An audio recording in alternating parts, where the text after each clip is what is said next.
De um povo pode-se exigir tudo: sofrimento, luta, sacrifício.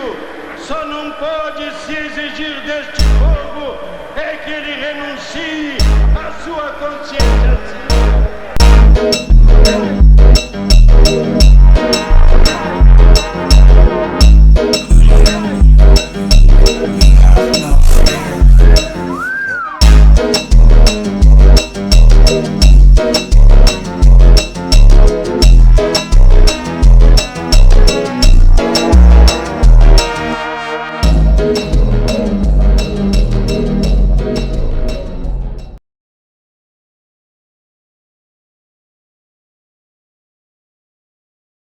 Em 1985. O Brasil estava em uma forte crise. Após 2 décadas de ditadura militar, a democracia estava palpável. As direitas já mobilizaram milhões de brasileiros, mas a eleição que representou o fim da ditadura e de um povo distante do processo eleitoral foi indireta. Tancredo de Almeida Neves, do PMDB, o antigo MDB, o partido de oposição consentida na era bipartidária, foi escolhido presidente por meio do colégio eleitoral, ganhando de Paulo Maluf com 300 votos a mais. Era um político respeitado, moderado e já havia atuado como primeiro-ministro de João Goulart na breve experiência parlamentarista. Neves era um símbolo de conciliação e recuperação econômica. O Brasil aguardava sua posse com entusiasmo. Mesmo sem uma eleição direta, ele já tinha conseguido aprovação popular, sendo um ativista do movimento de direitas. No entanto, um tumor benigno no estômago causou uma infecção generalizada às vésperas de sua posse. Tancredo foi internado imediatamente. Dias de angústia permearam. Por 38 dias, o presidente batalhou pela vida e não conseguiu ganhar. O presidente da Quinta República Brasileira, que personificava o sonho democrático que já havia sido adiado por 21 anos, nunca chegou a assumir seu cargo. Tancredo morreu dia 21 de abril de 1985 e, em seu lugar, quem assumiu foi seu vice, José Sarney de Araújo Costa. Sarney estava longe de ser popular e só foi escolhido como vice para representar a paz, conciliando o antigo membro da Arena, partido sustentado pelo regime autoritário, com o Partido do Movimento Democrático Brasileiro. Ele só se aproximou da oposição consentida nos momentos finais da ditadura. Agora, se vendo como presidente, caberia a ele cuidar do Brasil em uma das maiores crises da sua história, uma democracia neonatal, uma economia destruída pela dívida externa e a inflação e, por fim, uma sociedade sem qualquer confiança no Estado.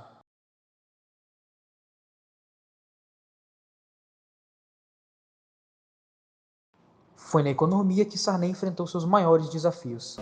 Diante a década perdida da América Latina, o Brasil que a recém-nascida democracia encontrou estava afundado em uma crise terrível, que veio com a estigma ancestral da economia brasileira. A inflação, além da déficit fiscal, de sempre uma dívida externa que parecia perpetuar para tentar conter a hiperinflação que sumia com o poder de compra da população brasileira.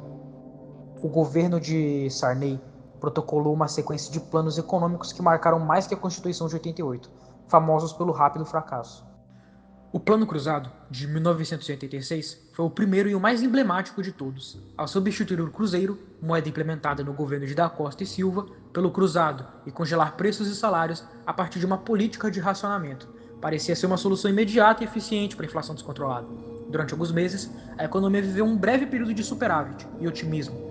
O consumo disparou, a população voltou a comprar, o governo chegou a conquistar a população. O PMDB, partido do presidente, conseguiu eleger 22 dos 23 governadores do país. Porém, o racionamento, medida econômica heterodoxa utilizada na União Soviética pós-nova política econômica e em Cuba, não poderia ser aplicado com tanta eficiência no Brasil, que não tinha estrutura alguma para precificar as mercadorias e congelar a produção. E posto sem uma estrutura adequada para controlar os preços, a própria população começou a ajudar no mecanismo regulador desse plano. Fiscais do Sarney surgiram, que eram aqueles que denunciavam estabelecimentos que mudavam valores fora do estabelecido pelo governo. Diversos mercados foram fechados por causa dessas denúncias e também surgiu um mercado paralelo e forte especulação na precificação, gerando diversas dívidas e falências de empresas antes consolidadas. Não dá para aplicar heterodoxia sobre o aparato ortodoxo. O governo tentou se recuperar com o Plano Cruzado 2, que liberava parte dos preços, diminuindo a bagunça que era o tabelamento dos preços que mudavam de uma hora para outra. Também aumentou impostos para estabilizar a política fiscal, mas acabou provocando uma nova onda de inflação e perda de confiança no Sarney, que tentava fazer mudanças bruscas sem criar reformas estruturais. Ele precisava de uma reforma tributária e administrativa, mas nada disso aconteceu. E em 1987, a situação só foi piorando e a inflação anual ultrapassou os 400%. Sem condições de pagar a dívida externa, o Brasil decretou a moratória dos pagamentos, uma medida que se baseava no calote dos juros internacionais. Isso isolou o país financeiramente. O mercado internacional não confiava no Brasil. Os financeiros internacionais e a entrada da capital estrangeira ficaram cada vez mais distantes, o que acabou aprofundando a crise. Novas tentativas foram feitas com o Plano Bresser, nomeado a partir do ministro da Fazenda, Luiz Carlos Bresser Pereira. Foi uma medida desesperada que congelou os salários por 3 meses, enquanto desvalorizava a moeda de propósito para aumentar as reservas do câmbio. Na teoria, isso iria diminuir os investimentos e os gastos da população, facilitando na arrecadação de impostos, cessando o rombo fiscal. Mas o verdadeiro resultado foi o poder de compra da população sair de migalhas para átomos.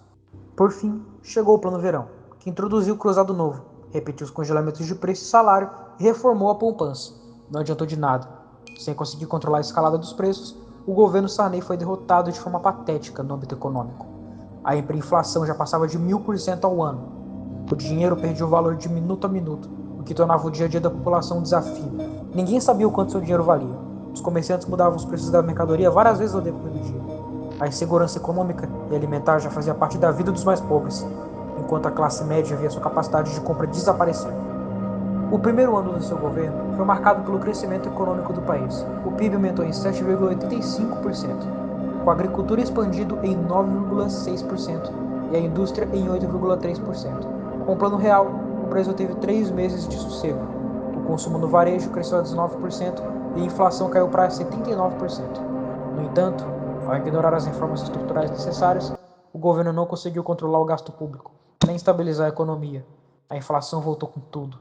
O governo de José Sarney acabou com uma inflação total de 340.000%, deixando como legado uma crise econômica que duraria até 1998.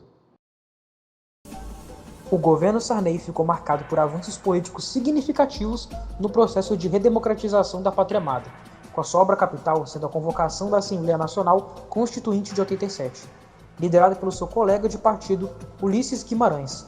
Resultou na promulgação da nova Constituição Federal de 1988, conhecida como Constituição Cidadã. Nomeada a partir da preocupação com a opinião do povo, ela aderiu sugestões dos cidadãos a partir de emendas populares, e também se preocupou com os direitos da população, deixando claro que era dever do Estado garantir saúde, educação, moradia e assistência social. Representou um marco histórico para o Brasil, com as garantias dos direitos trabalhistas e a liberdade política. Ela também fortaleceu o modelo de 3 poderes após anos de autoritarismo centrado no executivo, devolvendo a ordem entre o judiciário e o legislativo. Foi, sem sombra de dúvidas, um legado político fundamental que ajudou a estruturar uma democracia estável, que mesmo após diversos escândalos e crises, nunca foi flagelada. Apesar da economia despencar, a democracia estava de pé, e em 1989, o Brasil realizou sua primeira eleição presidencial direta desde 1960, encerrando um ciclo de presidentes que não foram escolhidos pelo povo. O PMDB de Sarney buscava um sucessor para concorrer às eleições de 89, mas o partido já estava desgastado. Durante o governo de Sarney, diversos escândalos de corrupção do partido e seus aliados foram denunciados.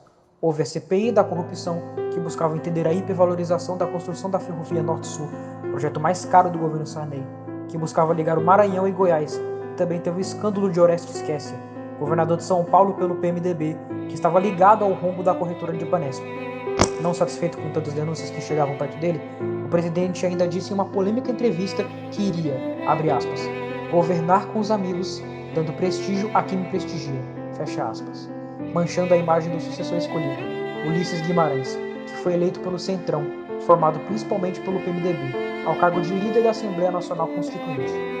Guimarães teve um resultado patético nas eleições de 89. Com 3% dos votos válidos, ficou atrás de Mário Covas, Leones Brizola, Luiz Inácio Lula da Silva e, por fim, aquele que foi eleito, Fernando Collor de Mello. Oriundo do Alagoas, foi eleito pelo discurso contra a corrupção e os famosos tracajás. Chegou a chamar José Sarney de maior batedor de carteiras da história. Sarney terminou seu mandato como presidente em 89. O presidente sem povo ficou conhecido pelos inúmeros fracassos e pelo desespero, medidas que duravam apenas um mês e depois pioravam a situação do país. Os planos ficaram conhecidos como estelionato eleitoral e só serviram para encher o Congresso de membros do PMDB, criando o centrão da Câmara. Sarney foi um filho bastardo que herdou a faixa mais importante do país, depois da mentirosa Ordem e Progresso.